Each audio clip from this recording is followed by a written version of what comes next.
لالچ بری بلا ہے۔ پیارے بچوں، ایک دفعہ کا ذکر ہے کہ کسی گاؤں میں ایک بہت غریب شخص رہتا تھا۔ غربت کے باعث اس کے پاس نہ تو کھانے کے لیے اچھی غذا میسر تھی اور نہ ہی پہننے کے لیے کپڑے۔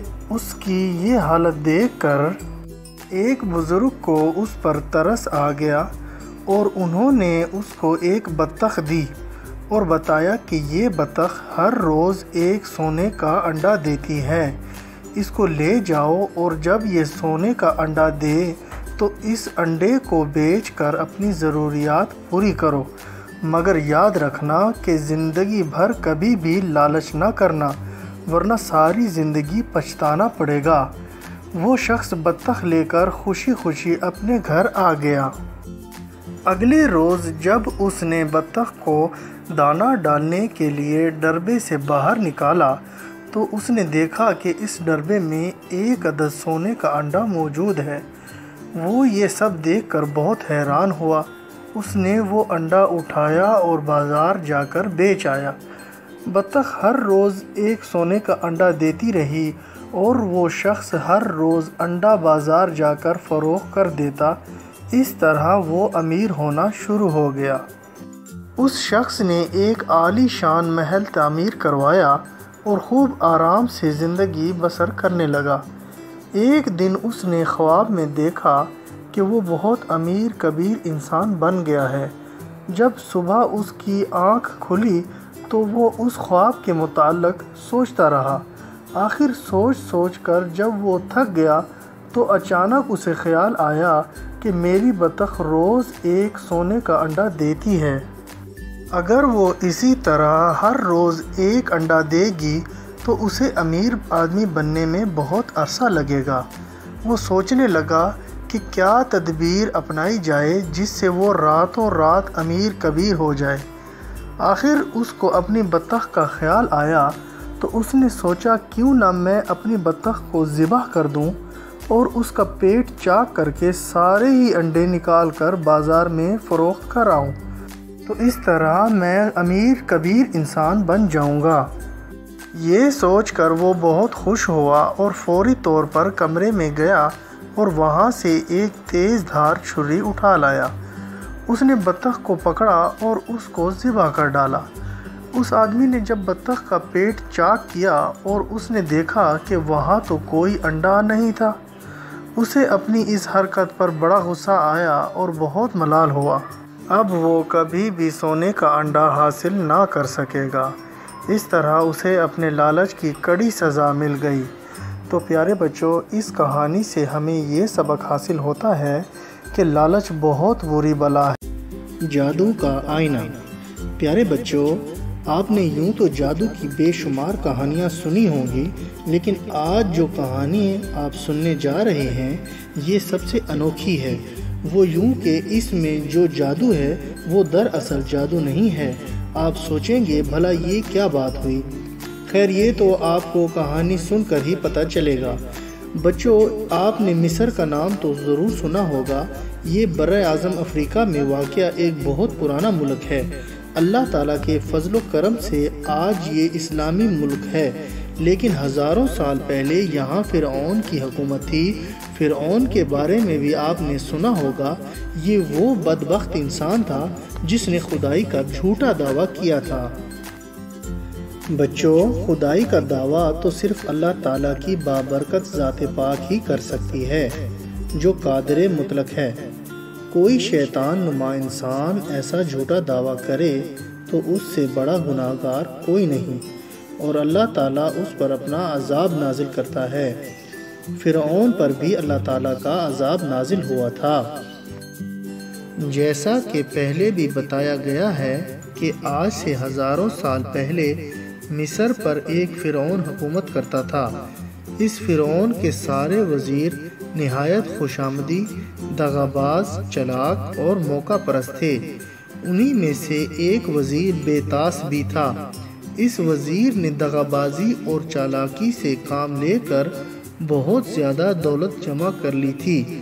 یہ ساری دولت اس نے اپنے مظلوم رعایا سے ہتھیائی تھی۔ ایک دفعہ ملک روم کا بادشاہ فرعون سے ملنے آیا۔ اس کے گلے میں ہیروں کا ایک بے حد قیمتی ہار تھا۔ جب روم کا بادشاہ فرعون کے دربار میں بیٹھا تو وزیر بیتاس کی بیوی نے اس کے گلے میں وہ قیمتی ہار دیکھ لیا۔ اس نے بیتاس کو فوراً ایک طرف بلایا اور مطالبہ کیا کہ کسی طرح بادشاہ سے وہ ہار حاصل کر کے اسے دیا جائے۔ بیتاس کی بیوی چونکہ فرعون کی رشتہ دار بھی تھی، لہٰذا بیتاس اس کی بات ٹال نہ سکتا تھا، لیکن روم کے بادشاہ سے ہار کیسے لیا جائے، بیتاس پریشانی سے سوچنے لگا۔ بالآخر اس نے روم کے بادشاہ کے ایک خاص درباری کے ذریعے بادشاہ کو بے انتہا دولت پیش کر کے وہ ہار حاصل کر ہی لیا۔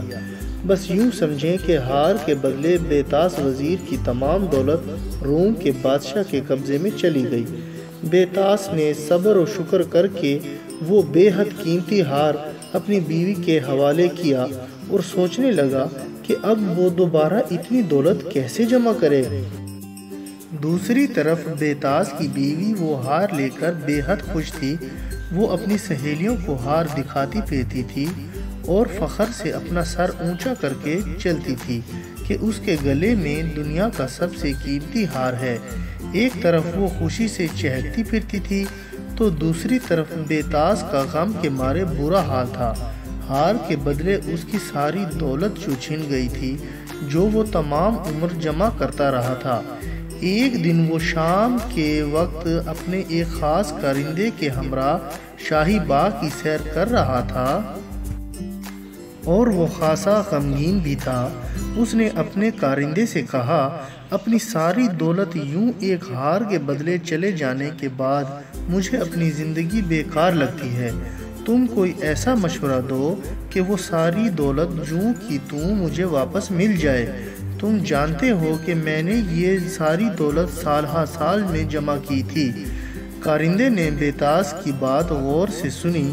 وہ کچھ دیر تو سوچتا رہا، پھر بولا، جناب والا، میں آپ کا نمک خوار ہوں۔ میں آپ کو ایسا مشورہ دوں گا کہ جس پر عمل کر کے آپ راتوں رات وہ ساری دولت واپس حاصل کر لیں گے۔ بیتاس یہ سن کر بولا، جلدی بتاؤ کیا مشورہ ہے تمہارا؟ کارندے نے کہا، جناب والا، آپ کی بیوی روزانہ رات کو اپنی سہیلیوں کے ہمراہ اس باغ کی سیر کو آتی ہے۔ آج رات وہ باغ کی سیر کے لیے آئے تو میں باغ کی تمام مشالیں ایک ایک کر کے بجھا دوں گا۔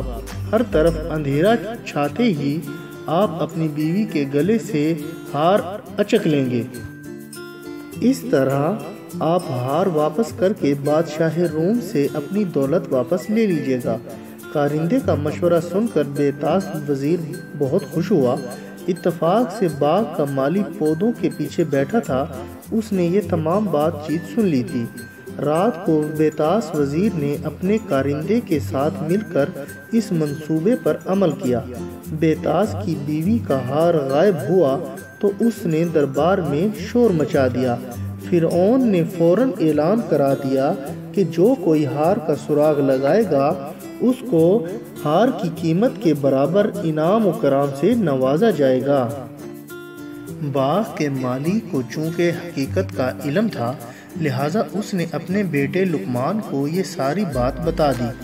لقمان کی عمر تو صرف 14 برس تھی، لیکن وہ تھا بہت ذہین اور عقل مند بھی تھا۔ اس نے اپنی عقل اور ذہانت کے بلبوتے پر ایک عجیب و غریب آئینہ بنایا ہوا تھا۔ اس آئینے کی یہ خوبی تھی کہ اسے سورج کے الٹ رخ کو رکھا جاتا تو اس میں چہرے کا عکس سیدھا نظر آتا، لیکن اگر اسے تھوڑا سا بھی سورج کی روشنی کے سامنے رکھ دیا جاتا تو چہرے کا عکس الٹا آ جاتا۔ لقمان نے سوچا کہ اپنے اس آئینے کی مدد سے وہ بیتاس کو بے نقاب کر سکتا ہے، لہٰذا وہ اگلے ہی دن اپنا وہی آئینہ لے کر فرعون کے دربار میں جا پہنچا اور فرعون سے کہا کہ اس کے پاس جادو کا ایک ایسا آئینہ ہے جس کی مدد سے وہ ہار چرانے والے کا سراغ لگا سکتا ہے۔ فرعون نے پوچھا، وہ کیسے؟ لقمان نے بتایا کہ اگر وہ چور نہیں ہوگا اس کا چہرہ آئینے میں سیدھا نظر آئے گا، لیکن اگر وہ چور ہوگا تو جادو کے آئینے میں اس کا الٹا چہرہ نظر آئے گا۔ آپ دربار کے تمام لوگوں کو حکم دیں کہ وہ باغ میں آ جائیں اور ایک ایک کر کے جادو کے آئینے میں اپنا چہرہ دیکھیں۔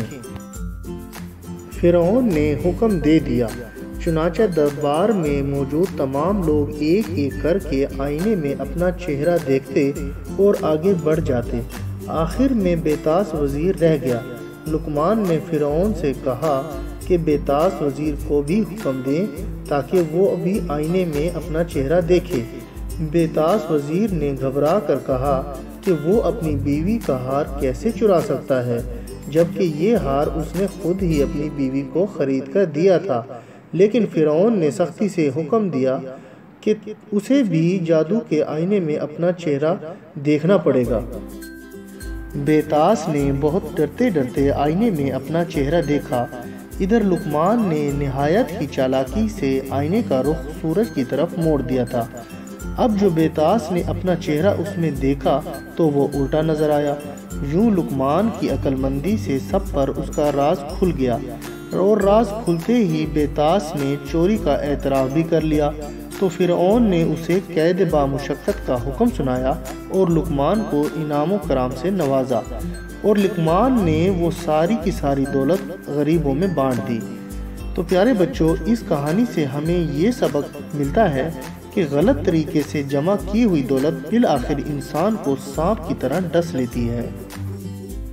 اور بچوں، میں امید کرتا ہوں کہ آپ کو میری یہ کہانی پسند آئی ہوگی اور آپ اس کو لائک، شیئر اور کمنٹس بھی کریں گے۔ اور سب سے ضروری بات یہ ہے کہ آپ میرے اس چینل کو سبسکرائب کرنا نہ بھولیے گا، اس سے آپ کو میری نئی کہانیوں کا بھی پتہ چلتا رہے گا۔ اور اب میں اجازت چاہتا ہوں، اپنا بہت خیال رکھیے گا۔ اللہ حافظ۔